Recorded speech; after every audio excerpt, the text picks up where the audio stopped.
Di awal film, kita akan diperkenalkan dengan gadis suku Indian yang bernama Rosa.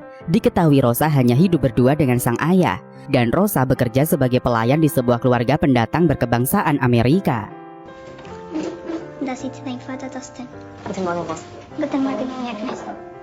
Selesai menyiapkan sarapan, Rosa dikejutkan dengan hewan ternak sang majikan yang sudah terkapar. Dengan perasaan panik, Rosa mencoba mengeceknya, namun dia dibuat semakin terkejut. Hal itu karena di setiap domba yang tewas terdapat tali khas suku Indian.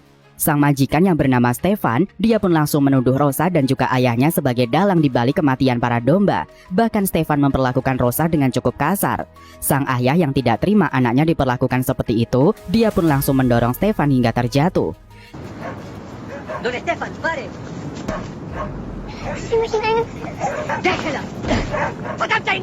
Hal itu membuat Stefan semakin kesal hingga dia pun melepaskan kedua anjingnya untuk menghabisi ayah Rosa. Andate para casa.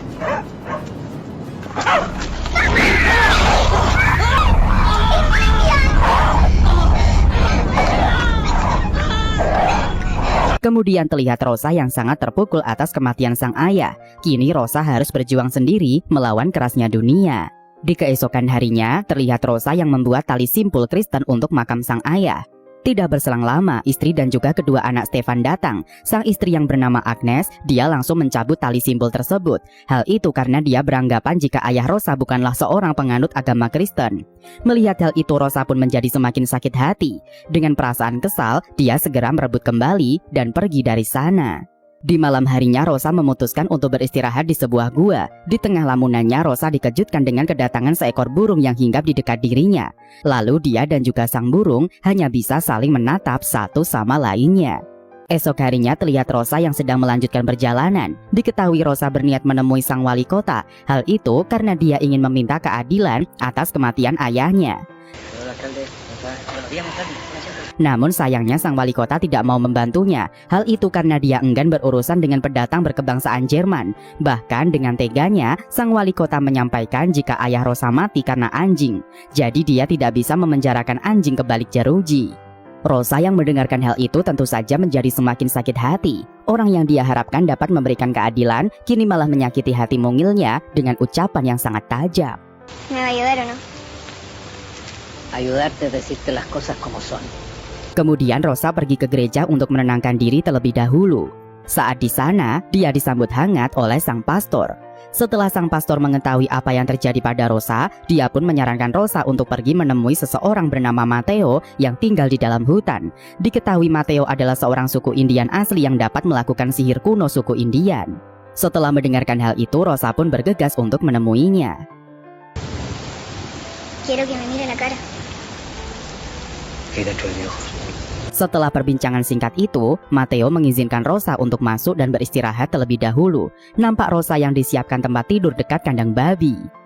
Keesokan harinya, terlihat Rosa yang membantu Matteo dalam menangkap ikan. Rosa ditugaskan olehnya untuk membersihkan dan juga memotong ikan. Ternyata diam-diam Matteo ini ingin mengetahui sejauh mana kemampuan Rosa dalam menggunakan pisau. Hal itu karena untuk melakukan sebuah ritual, kemampuan itu cukup penting. Raro, Rosa.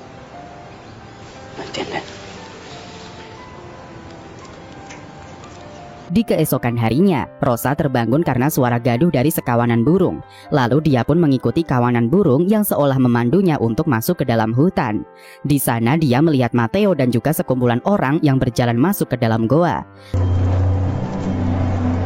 Lalu Rosa yang penasaran, dia pun mengikutinya secara diam-diam. Betapa terkejutnya Rosa karena ujung goa adalah jalan buntu. Lalu Rosa yang masih penasaran kemana orang-orang itu pergi, dia pun terus menunggu di sekitar goa. Hingga tidak lama kemudian, seorang wanita tua tanpa busana keluar dari dalam goa.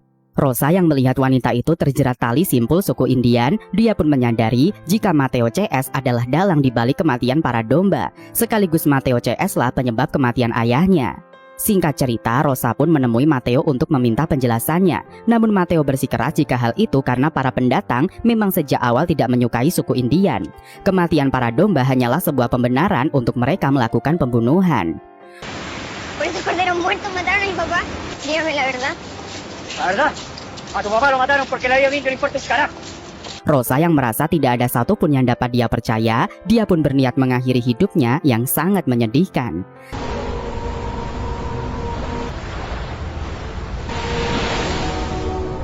Tapi beruntungnya Matteo masih di sekitar pantai dan dia pun langsung menolongnya. Setelah itu Matteo melakukan ritual dengan memakai bangkai burung yang mengelilingi Rosa. Ritual itu bertujuan agar Rosa tidak larut dalam kesedihan. Keesokan harinya, terlihat keadaan Rosa yang sudah jauh lebih tenang. Dia mengungkapkan kepada Matteo jika ingin pelaku pembunuhan ayahnya menderita. Hal itu agar dia bisa lepas dari perasaan benci yang sudah menyelimuti hatinya. Siang harinya Rosa yang sedang menenangkan diri di pantai, dia pun dihampiri oleh seorang wanita yang bernama Aurora. Diketahui Aurora adalah wanita tua yang Rosa lihat di gua. Di sini Aurora ditugaskan oleh Matteo untuk mulai membimbing Rosa dalam ilmu sihir suku Indian. Kemudian Aurora menjelaskan semenjak kedatangan para pendatang, suku Indian asli semakin tersisihkan. Para pendatang selalu bersikap seenaknya, seolah tanah ini hanya milik mereka, dan untuk melawan para pendatang mereka hanya dapat mengandalkan sihir. Lalu Aurora mengajak Rosa untuk pergi dan mulai melakukan ritual. Di waktu yang sama di rumah Tuan Stefan, Agnes yang masuk ke dalam kamar kedua anaknya, dia dibuat terkejut karena kedua anaknya telah menghilang.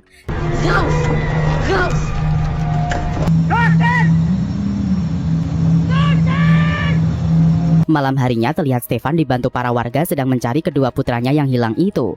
Di sini Agnes mengatakan jika putranya mungkin telah berubah menjadi anjing. Mendengarkan hal itu Stefan menolak untuk mempercayainya, sedangkan si wali kota menyetujuinya. Hal itu karena dia sering mendengar rumor jika suku Indian dapat melakukan sihir tersebut.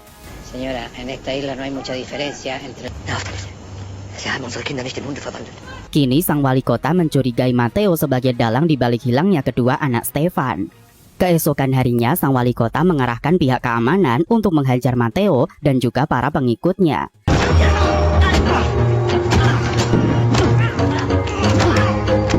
Lalu Matteo digiring dengan menggunakan pedati. Rosa yang sedang di luar rumah, dia pun hanya bisa melihat Matteo digiring tanpa dapat bisa membantunya. Setelah penangkapan Matteo itu, kini sang wali kota merasakan kegelisahan yang sangat luar biasa. Dia khawatir jika Matteo dan juga para pengikutnya akan menargetkan sang istri yang sedang mengandung anaknya jika dibebaskan. Sehingga dia bertekad untuk memenangkan persidangan agar Matteo dan juga para pengikutnya dijatuhi hukuman mati. Keesokan harinya, terlihat Rosa yang menyaksikan persidangan Matteo. Nampak sang wali kota yang terus mendesak Matteo agar mengakui perbuatannya yang telah menyihir kedua anak Tuan Stefan. Conteste, está frente a un tribunal de la República.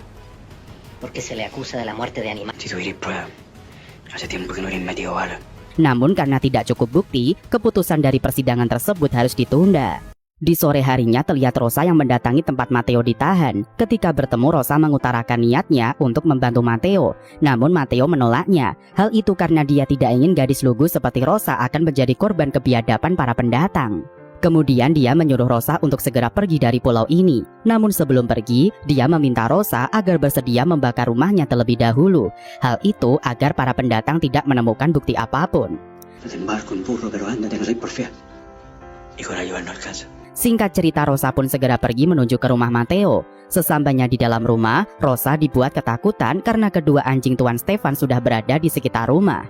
Kemudian dia dibuat keheranan karena melihat banyak cacing yang terjatuh dari atap rumah. Penasaran akan hal itu, Rosa pun segera mengeceknya. Ternyata cacing-cacing itu berasal dari bangkai para burung yang sudah mulai membusuk. Lalu Rosa pun segera mengambil sebuah gelang yang dia temukan tidak jauh dari sana. Setelah itu Rosa segera menjalankan perintah Matteo untuk membakar rumahnya. Keesokan harinya, terlihat Matteo CS yang memiliki luka cambuk kini telah diikat di pinggir pantai. Hal itu dilakukan oleh sang wali kota agar Matteo merasakan kesakitan yang luar biasa akibat air laut yang membasahi luka cambukannya. Dengan begitu, dia berharap agar Matteo segera mengakui semua perbuatannya itu. Melihat hal itu, Rosa ingin sekali menolongnya, namun langkahnya dihentikan oleh para penjaga.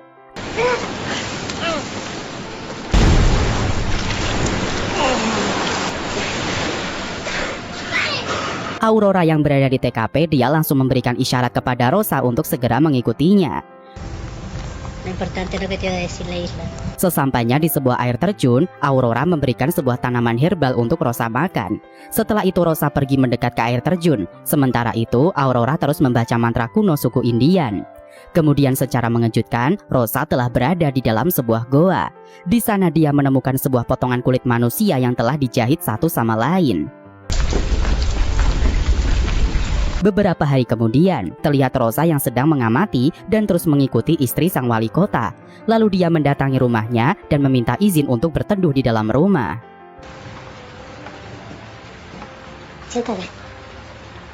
Kemudian secara diam-diam Rosa menaruh sebuah benda di rumah wali kota. Hal itu agar dia dapat mengendalikannya.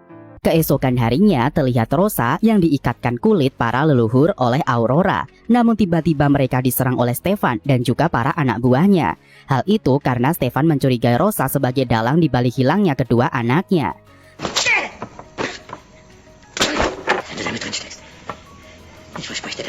Singkat cerita, Rosa dan juga Aurora pun dibawa ke persidangan dengan kulit manusia sebagai barang bukti. Ketika ditanya mengenai asal-usul kulit tersebut, jawaban Aurora sangat sulit untuk dimengerti. Hal itu membuat persidangan kembali ditangguhkan. Kemudian Matteo yang melihat Rosa tertangkap, dia sangat kecewa karena Rosa tidak mendengarkan nasihatnya.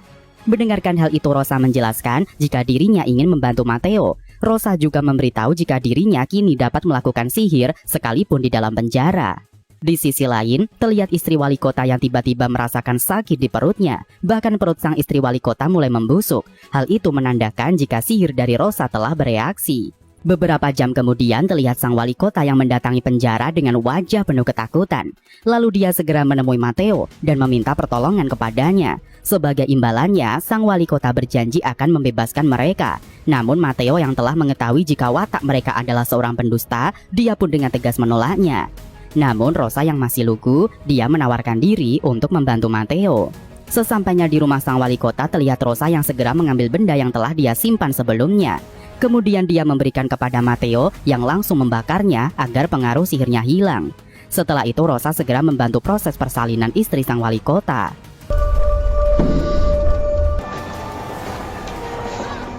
Kemudian sang wali kota sangat berterima kasih kepada Rosa dan juga Matteo. Dia juga berjanji akan membebaskan mereka di persidangan berikutnya.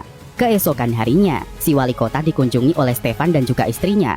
Mereka memberikan sebuah patung domba untuk si wali kota. Hal itu sebagai isyarat jika si wali kota jangan sampai membuat keputusan yang salah di persidangan nanti. Karena jika dia tidak puas dengan keputusannya, maka dia tidak akan segan untuk menghabisinya. Singkat cerita, hari persidangan pun tiba. Sang wali kota yang sebelumnya mendapatkan ancaman dari Stefan, dia langsung mengingkari janjinya kepada Matteo dan juga Rosa. Dalam persidangan itu, sang wali kota mengklaim jika kulit manusia ini adalah milik anaknya Tuan Stefan. Atas dasar itulah maka Matteo CS dijatuhi hukuman mati. Rupanya pengkhianatan itu sangat mempengaruhi kesehatan Matteo hingga dia pun mengalami kelumpuhan. Kemudian Matteo meminta Rosa untuk membuat obat penawar dengan menggunakan tumbuhan yang ada di saku celananya. Namun ternyata itu bukanlah obat, melainkan sebuah racun. Hingga secara perlahan, Matteo pun tewas atas keinginannya sendiri.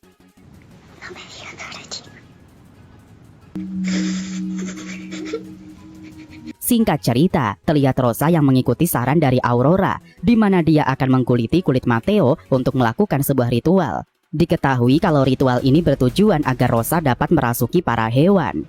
Tidak berselang lama, Rosa pun berhasil merasuki seekor anjing. Kemudian dia bergegas masuk ke dalam rumah si wali kota.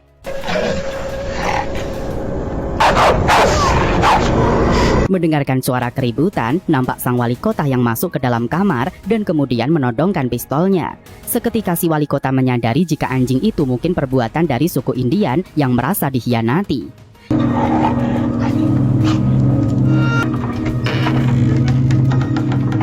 Hingga di keesokan harinya si wali kota yang ketakutan, dia langsung membebaskan para suku Indian.